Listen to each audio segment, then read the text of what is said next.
ठीक है। नमस्कार प्यारे बच्चों, मैं Solanki sir Exampur tips and trick के चैनल पे आप लोग का स्वागत करता हूं। और आज बड़ी ही बेहतरीन चीज़ आपको सिखाने जाऊंगा जो विगत वर्षों में सीजीएल में कई बार पूछा गया है और कई छात्रों ने इसमें अपना सर भी पटका है। और क्वेश्चन ये है कि पदों की संख्या किस प्रकार से निकालें, कि पद की संख्या कितनी होगी, उनकी काउंटिंग किस प्रकार से की जाती है।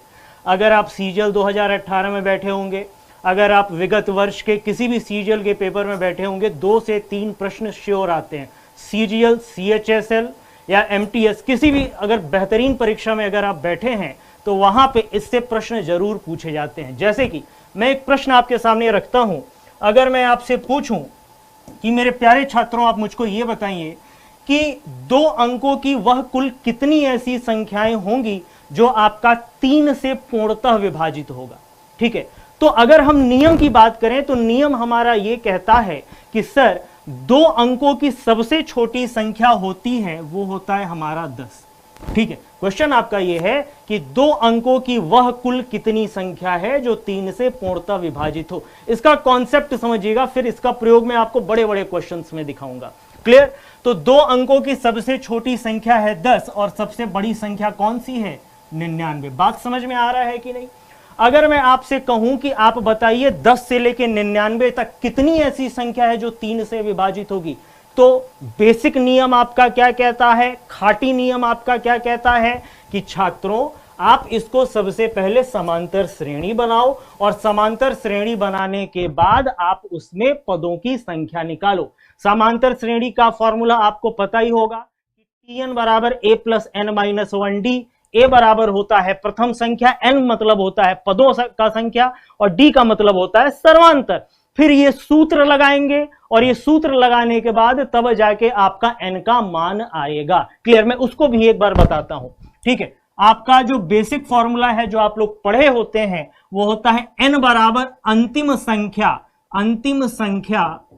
माइनस प्रथम संख्या बटा सर्वांतर। अगर 3 से विभाजित की बात करेगा तो सर्वांतर आपका क्या होगा?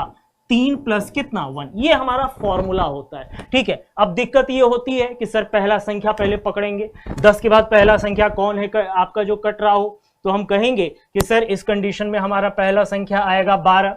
ठीक है, उसके बाद अंतिम संख्या क्या होगा? 99 माइनस आपका क्या करेंगे? 12 बटा 3 प्लस 1। ठीक है, और ये फॉर्मूला लगा के तब जाके हम क्वेश्चन को डील करेंगे। लेकिन अगर आप इन चीजों को थोड़ा ध्यान से सोचते हो तो एक बात आपको समझ में आएगी। वो बात आपकी ये है कि सर इसमें कुछ नहीं करना, इतना लंबा चौड़ा हम काम नहीं करेंगे, हम बस एक काम ये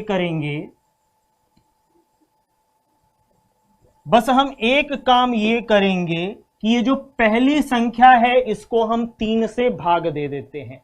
और पहली संख्या को अगर आप 3 से भाग देंगे तो आपको क्या मिलेगा? 3.33 मिलेगा। मतलब कि आप बस उसका भागफल लिखो, पूर्णांक संख्या कितना लिखोगे? 3। 99 को अगर आप 3 से भाग देंगे तो आपको क्या मिलेगा? 33। क्लियर? ठीक। और फाइनली आपको अंतर ले लेना। एक बात हमेशा ध्यान दीजिएगा, कई छात्र इसमें गड़बड़ करते हैं।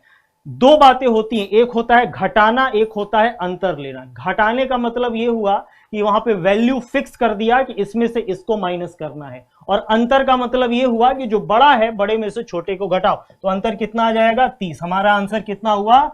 30। बात समझ में आ रहा है कि नहीं? आप इसको बेसिक तरीके से भी करके चेक कर सकते हैं, आंसर आपका कितना आएगा? 30। क्लियर? एक क्वेश्चन और हम करते हैं और 5 सेकंड का टाइम आपको देंगे और कोशिश करेंगे कि आप उसका जवाब दे पाए। क्वेश्चन आपका यह है कि वह 3 अंकों की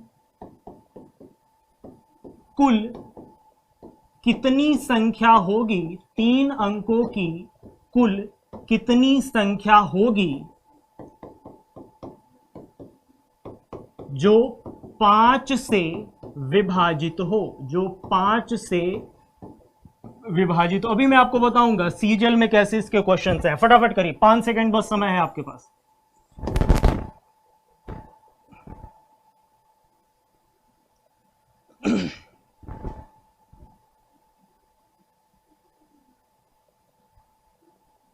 चलिए टाइम अप। देखिए 3 अंकों की कुल कितनी संख्या हो जो 5 से पूर्णतः विभाजित, बिल्कुल टेंशन नहीं लेना है। 3 अंकों की सबसे छोटी संख्या क्या होगी, तुरंत आप बोलेंगे सर कितना, 100। क्लियर। अगर मैं पूछूं कि 3 अंकों की सबसे बड़ी संख्या क्या होगी तो आप बोलेंगे क्या, 999। बात समझ में आया कि नहीं?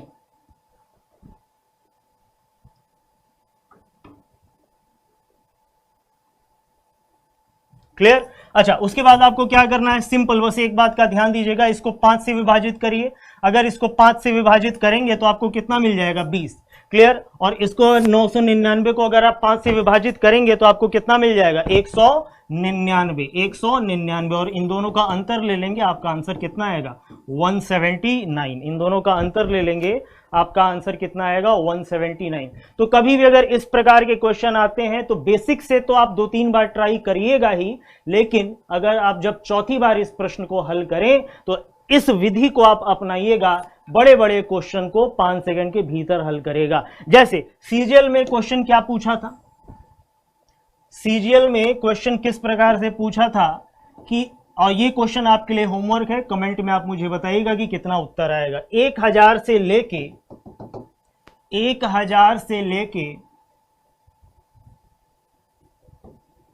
1501 तक कुल ऐसी कितनी संख्या होंगी जो 2, 3 और 7 से विभाजित हैं, जो 2, 3 और 7 से विभाजित हैं। क्लियर। जो 2, 3 और 7 से विभाजित हैं, एकदम सिंपल क्वेश्चन है। 2, 3 और 7 कहने का मतलब यह हुआ कि 42 से कट जाएगा, पहली संख्या को 42 से भाग करिएगा, अंतिम संख्या को 42 से भाग करिएगा। बस आपका फोकस रहेगा भागफल पे, दोनों के भागफल का अंतर ले लीजिएगा और उत्तर आपके सामने आ जाएगा। क्लियर। आज के लिए इतना ही रहने देते हैं, धन्यवाद।